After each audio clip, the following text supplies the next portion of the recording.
श्राद्ध भोज के लिए किसी ब्राह्मण ने एक बार एक बकरे की बलि चढ़ाने की तैयारी आरंभ की। उसके शिष्य बकरे को नदी में स्नान कराने ले गए। नहाने के समय बकरा एकाएक बड़ी जोर से हंसने लगा, फिर तत्काल दुख के आंसू बहाने लगा। उसके विचित्र व्यवहार से चकित होकर शिष्यों ने उससे जब ऐसा करने का कारण जानना चाहा तो बकरे ने कहा कि कारण वह उनके गुरु के सामने ही बताएगा।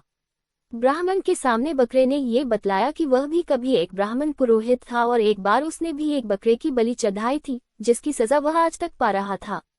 तब से 499 जन्मों में उसका गला काटा जा चुका था और अब उसका गले कटने की अंतिम बारी है। इस बार उसे एक बुरे कर्म का अंतिम दंड भुगतना था, इसलिए वह प्रसन्न होकर हंस रहा था, किंतु वह दुखी होकर इसलिए रोया था कि अगली बार से उस ब्राह्मण के भी सिर 500 बार काटे जाएंगे। ब्राह्मण ने उसकी बात को गंभीरता से लिया और उसके बलि की योजना स्थगित कर दी तथा अपने शिष्यों से उसे पूर्ण संरक्षण की आज्ञा दी।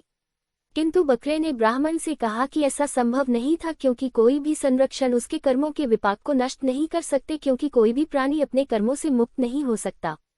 जब शिष्यगण उस बकरे को लेकर उसे यथोचित स्थान पर पहुंचाने जा रहे थे, तभी रास्ते में किनारे एक पेड़ की शाखा पर नर्म नर्म पत्तों को देख ज्यों ही बकरे ने अपना सिर ऊपर किया, तभी एक वज्रपात हुआ और पेड़ के ऊपर पहाड़ी पर स्थित एक बड़े चट्टान के कई टुकड़े छिटके।